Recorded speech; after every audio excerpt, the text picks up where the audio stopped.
ये आकाशवाणी रायपुर है। प्रादेशिक समाचार बुलेटिन के साथ मैं राहुल सिन्हा।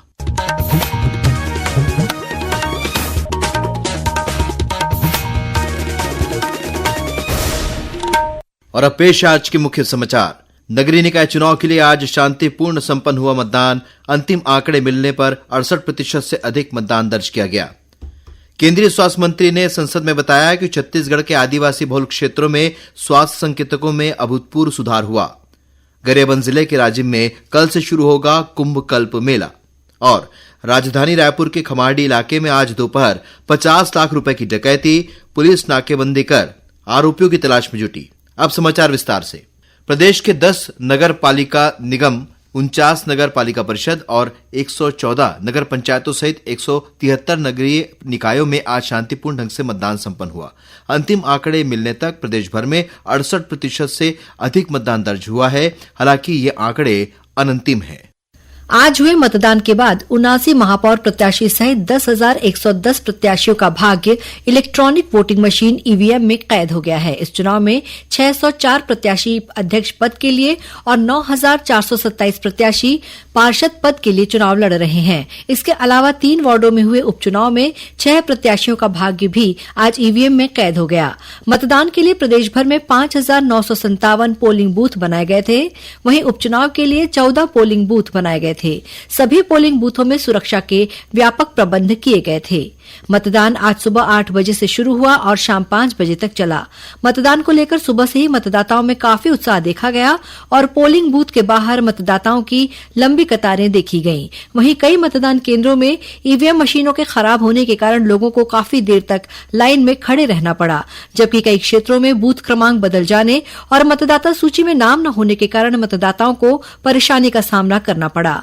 रायपुर के रविशंकर शुक्ल वार्ड में 900 लोगों के नाम मतदाता सूची में नहीं होने पर मतदाताओं ने हंगामा किया। राज्य निर्वाचन आयुक्त अजय सिंह ने आकाशवाणी समाचार से बात करते हुए कहा कि आज मतदान शांतिपूर्ण तरीके से संपन्न हुआ है। आज प्रदेश में नगरीय निकायों के लिए मतदान की कार्रवाई संपन्न हुई है। पूरे प्रदेश में शांतिपूर्ण तरीके से ये चुनाव संपन्न हुए हैं। इसके अलावा मैं ये बताना चाहूंगा कि 4 बजे तक जो मतदान का प्रतिशत था वो लगभग 68.1% था। राज्य निर्वाचन आयुक्त ने कहा कि जिन मतदान केंद्रों में ईवीएम खराब होने की शिकायत मिली वहां तत्काल मशीनों को बदल दिया गया। ईवीएम मशीनों के बारे में कुछ जगह से जरूर शिकायत प्राप्त हुई थी कि वो काम नहीं कर रही थी, लेकिन ऐसी बहुत कम शिकायतें प्राप्त हुई। आयोग की तरफ से पहले से ही व्यवस्था रखी गई थी रिजर्व मशीनों की। जहां जहां पर इस प्रकार की मशीनें काम नहीं कर रही थी तो उनको रिप्लेस करके वोटिंग कराई गई। मतदाता सूची में नाम न होने की मतदाताओं की शिकायत पर राज्य निर्वाचन आयुक्त ने कहा कि मतदाता सूची पुनरीक्षण के दौरान मतदाताओं को अपना नाम जुड़वाने का पूरा अवसर दिया गया था। परिसीमन की कार्रवाई तो आज से लगभग 5-6 महीने पहले की गई थी और परिसीमन के बाद ही फिर वोटर लिस्ट का अद्यतीकरण किया गया था और उसके बारे में भी सभी मतदाताओं को पर्याप्त जानकारी और प्रचार प्रसार किया गया था। के बाद फिर यदि किसी को आपत्ति किसी भी प्रकार की करना था उसका भी अवसर था। एक बार अंतिम हो जाने के बाद फिर मतदाता सूची में परिवर्तन किया जाना संभव नहीं है, तो हो सकता है कि कुछ लोगों को ऐसी असुविधा हुई होगी। नगरीय निकाय चुनाव के तहत आज हुए मतदान के दौरान मतदाताओं के लिए पोलिंग बूथों में आवश्यक सुविधाएं मुहैया कराई गई थी। बुजुर्गों के लिए व्हीलचेयर, दिव्यांगों के लिए रैंप के साथ ही मतदाताओं के लिए पीने के पानी की व्यवस्था भी पोलिंग बूथों पर की गई थी। धमतरी जिले में स्काउट गाइड और रेड क्रॉस के वॉलंटियर्स ने मतदाता मित्र बनकर बुजुर्गों और दिव्यांगजनों को मतदान केंद्रों तक ले जाने में उनकी मदद की। समाचार डेस्क, आकाशवाणी रायपुर।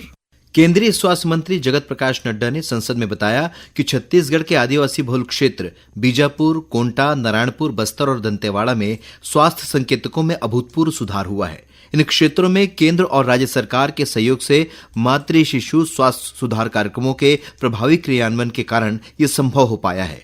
उन्होंने कहा कि स्वास्थ्य मंत्रालय द्वारा अपनाई गई बहुआयामी रणनीतियों ने इस सुधार को गति दी है और इन प्रयासों को स्थायी बनाने के लिए स्वास्थ्य सेवाओं की गुणवत्ता में निरंतर सुधार किया जाएगा।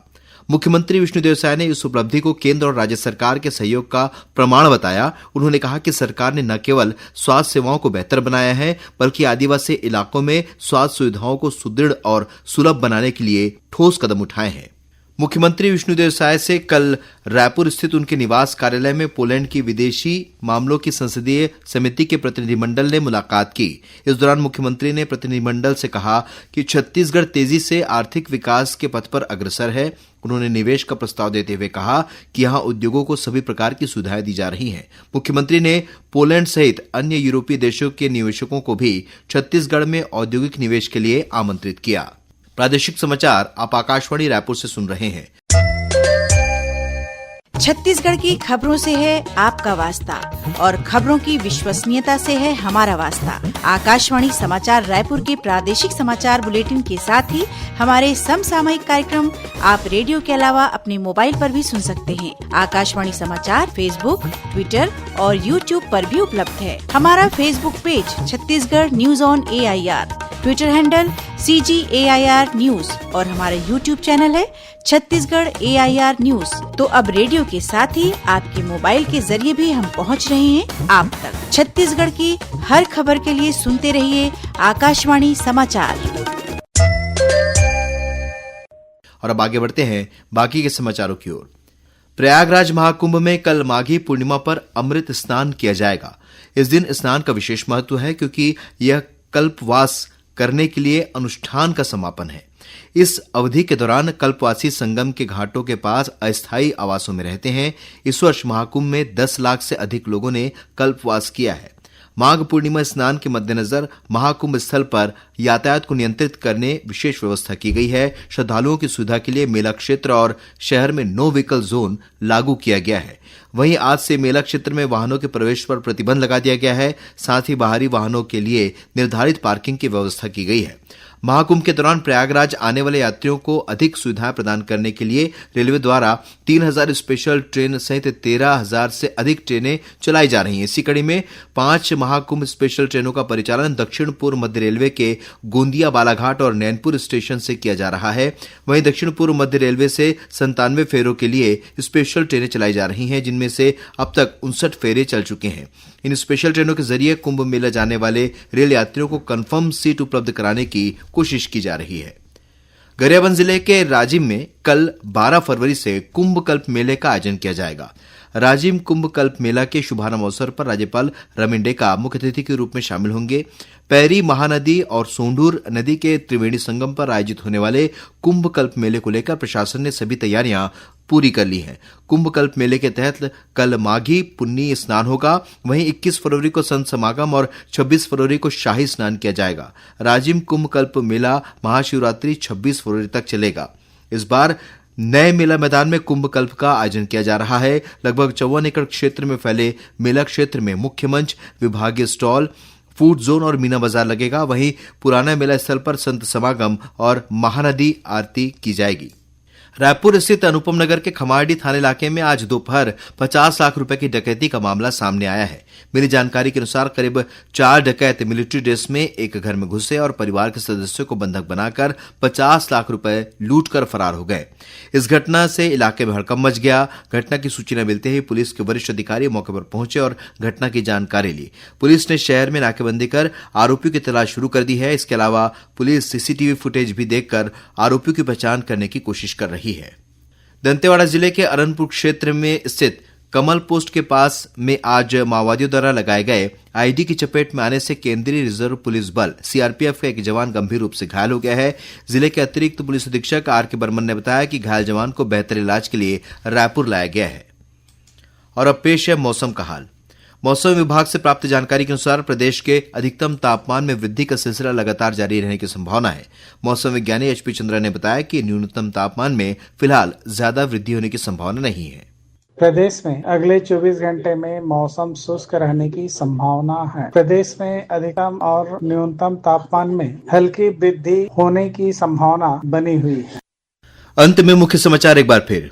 नगरीय निकाय चुनाव के लिए आज शांतिपूर्ण संपन्न हुआ मतदान। अंतिम आंकड़े मिलने पर 68% से अधिक मतदान दर्ज किया गया। केंद्रीय स्वास्थ्य मंत्री ने संसद में बताया कि छत्तीसगढ़ के आदिवासी बहुल क्षेत्रों में स्वास्थ्य संकेतकों में अभूतपूर्व सुधार हुआ। गरियाबंद जिले के राजिम में कल से शुरू होगा कुंभ कल्प मेला। और राजधानी रायपुर के खमारडी इलाके में आज दोपहर 50 लाख रुपए की डकैती, पुलिस नाकेबंदी कर आरोपियों की तलाश में जुटी। इसी के साथ प्रादेशिक समाचार बुलेटिन समाप्त हुआ। नमस्कार।